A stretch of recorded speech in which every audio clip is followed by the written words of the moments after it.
আসসালামু আলাইকুম। প্রতিবারই যখন ছবিগুলো দেখি, ভিডিওতে দেখি, এখন এই জুলাই মাসের কারণে বারে বারে দেখছি, যখনই দেখি নিথর হয়ে যায়, আমার মতো সারা দেশ নিথর হয়ে যায়। যখন শহীদদের মা বাবার সঙ্গে দেখা হয়, মনে প্রশ্ন জাগে, তারা কি আমাদের মতো ছবি দেখার জন্য অপেক্ষা করে? তারা তো সারাক্ষণই নিথর হয়ে আছে। কি ছিল, কোথায় গেল, কেন হলো? যাদের ছেলে মেয়ে আহত হয়েছে, সেই পরিবারের কি অবস্থা? এটা হলো আমাদের বাস্তব। জুলাইয়ের ৩৬ দিনে যে মহাতাণ্ডব, এই তাণ্ডবের প্রতিক্রিয়া কত গভীরভাবে আমাদের মধ্যে প্রথিত আছে, সেটা আমাদের ভবিষ্যৎ নির্ধারণ করবে।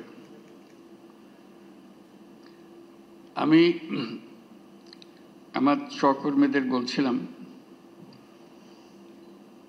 একটা হাউস অফ হরর বানানোর জন্য, দেখার জন্য সেখানে দৃশ্যগুলো কিভাবে হয়েছে সেগুলো ধারণ করার জন্য। তো পরে ভাবলাম, এটা তো হাউস অফ হরর না, এটা তো কান্ট্রি অফ হরর। এটা তো এক জায়গার বিষয় না, সারা দেশ জুড়ে যে হরর সৃষ্টি হয়েছে, এটা মনে জাগে। বন্ধু ফখরুল ইসলাম, মির্জা ফখরুল ইসলাম সাহেব বলেছেন যে আয়নাঘরের সঙ্গে দেখা করে এসছেন, তাদের সঙ্গে যখন দেখা হয়, কথা হয়, তাদের খবর পড়ি পত্রিকাতে, মানুষ কিভাবে এরকম নির্মম হতে পারে মাথায় আসে না। আমরা যে হাউস অফ হরর বলছি, এই আয়নাঘরের প্রতিটি ঘর যদি আমরা সবাইকে দেখাতে পারতাম, জাতি বুঝতে পারত 16 বছর ধরে কি কাণ্ডটা হয়েছে। এবং কারো কাজ এমন নাই যে তার কোনো পরিচিত এই হররের শিকার হয়নি। হাউস অফ হরর করতে হলে আমাদেরকে জায়গায় জায়গায় ছোট ছোট ঘরগুলো, যেখানে মানুষকে বছরের পর বছর নির্মমভাবে অত্যাচার করেছে, যেখানে ইলেকট্রিক চেয়ার রেখেছে, যেগুলো তো আমাদের সবার দেখারও সুযোগ হয়নি।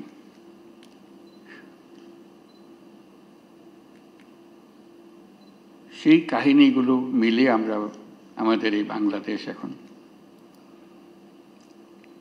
আমাদের সার্বিক প্রচেষ্টা, এটার থেকে যদি আমরা শিক্ষা পাই, যে দেশটা আমরা গড়তে চাই, এটা মুখের ভাষার একতা না,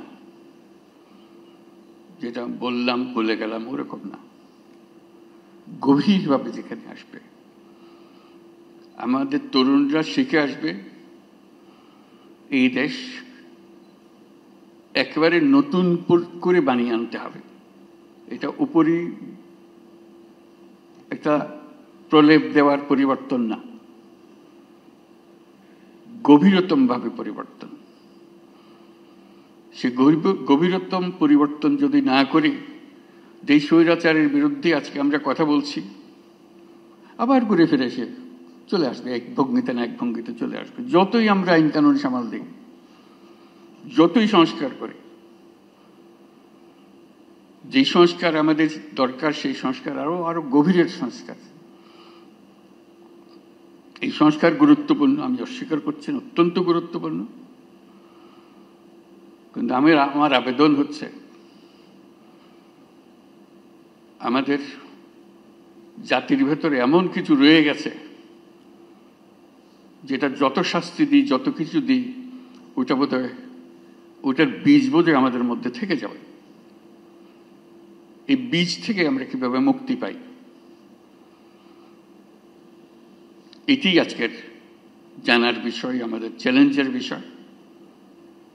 এটা কয়েকটা কাগজের সংস্কার না, এটা মনের গভীরতর জায়গার সংস্কার।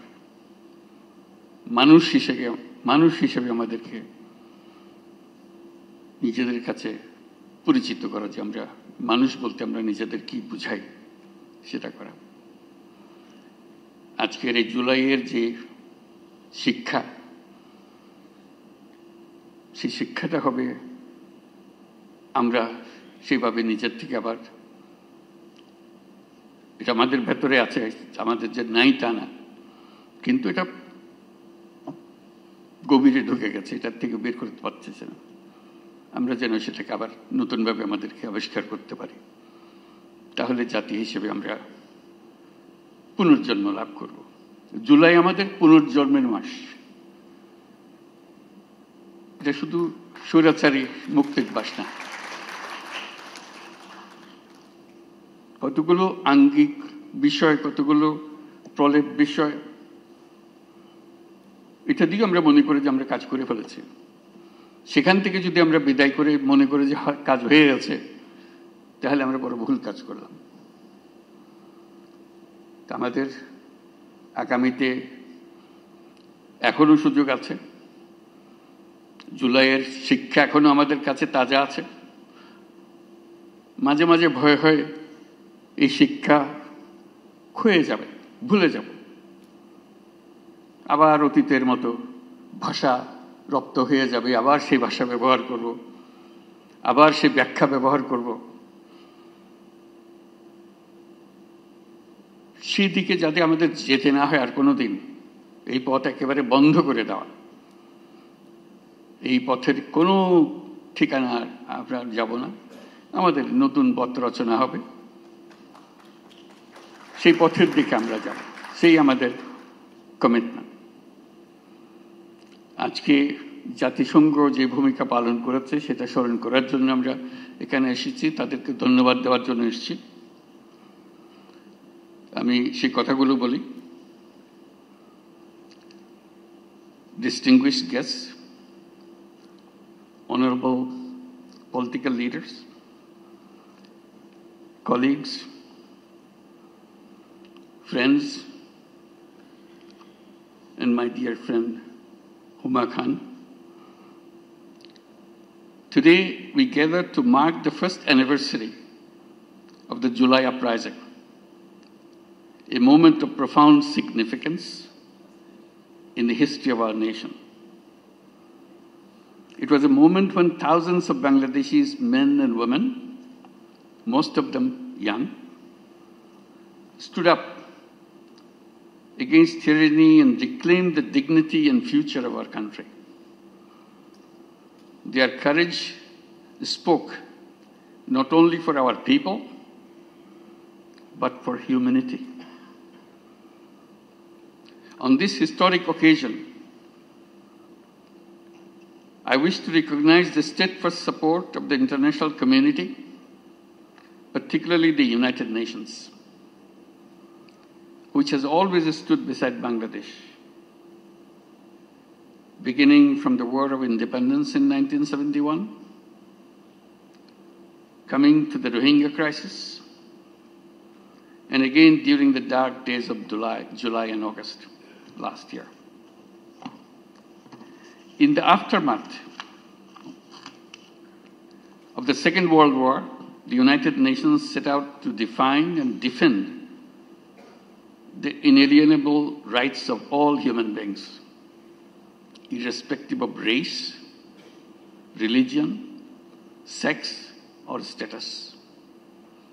The Universal Declaration of Human Rights emerged as a moral compass for our world, and its principles have been embedded in our own constitution, Bangladesh's constitution.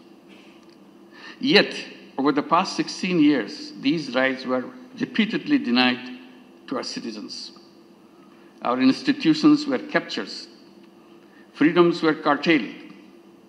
Violence became the prime tool of governance. Last July, our society stood united in rejecting this reality. The people of Bangladesh reclaimed their rights with clarity, resolve, and immense bravery. Immediately after the establishment of the interim government in August last year, I formally requested the Office of the High Commissioner of Human Rights of the United Nations to conduct an independent fact-finding mission to investigate allegations of human rights abuses between July 1 to August 15. We believed that immediately an impartial and credible accounting of the truth was essential, not for justice alone, but also for healing. The UN High Commissioner's report, released in February 2025, revealed the staggering scale of the atrocities, an estimated 1,400 lives lost in just a few weeks. The report described the violence of systemic, directed, and coordinated from the highest level of the previous regime. It raised urgent concerns about potential crimes against humanity. These findings have been further corroborated by international investigative journalism and inspired the reports by the BBC and Al Jazeera. We are grateful to the Office of the High Commissioner for not only documenting these abuses, but for offering a comprehensive set of recommendations to help ensure that such violations never happen again. We have taken these recommendations to our heart, not out of obligation to others, but out of responsibility to ourselves. Since assuming office, our government has begun implementing wide-ranging reforms. We have amended the Code of Criminal Procedure and acceded to the International Convention for the Protection of All Persons from Enforced Disappearance.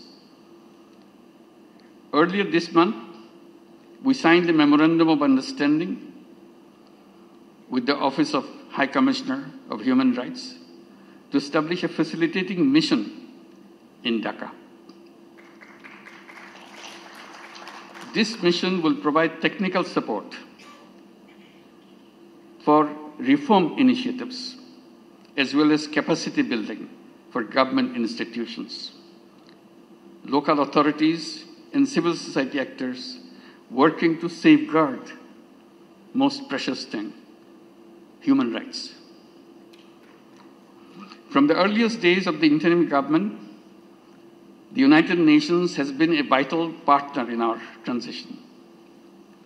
I thank the Secretary General Antonio Guterres, a wonderful friend of Bangladesh, for his unwavering support and for his solidarity and his visit to Bangladesh in March of this year. I also extend my deep appreciation to High Commissioner Volker Turk, the members of the Office of the High Commissioner for Human Rights, fact-finding team, Ms. Gwen Lewis, the UN Resident Coordinator, and of course my friend Huma Khan, Senior Human Rights Advisor, for their extraordinary and historical contributions. Our work is far from finished. Alongside our reform agenda, we are pursuing legal accountability for those responsible for gross violations. But justice is not only about punishment. Justice is also about ensuring that the state power can never again be used to suppress, silence, or destroy its own people. We are working to build a broad national consensus around a renewed political system. These are not just words. These are something to be embedded in our heart. One that delivers inclusive, participatory, and credible elections. The goal is clear: to establish a society where all Bangladeshis can live in peace, with freedom, with dignity, and with pride. As we reflect on the past year, we remember those who gave their lives in pursuit of that vision. Their sacrifice paved the way for a new chapter in our history. They created a new Bangladesh. That's their dream. This is rooted in hope, human rights, and democratic principles. On behalf of the people of Bangladesh, I thank the United Nations for standing with us in our darkest hour. And I look forward to the continued partnership as we move forward. Thank you, United Nations. And thank you, Huma Khan. Thank you all. Allah Hafiz.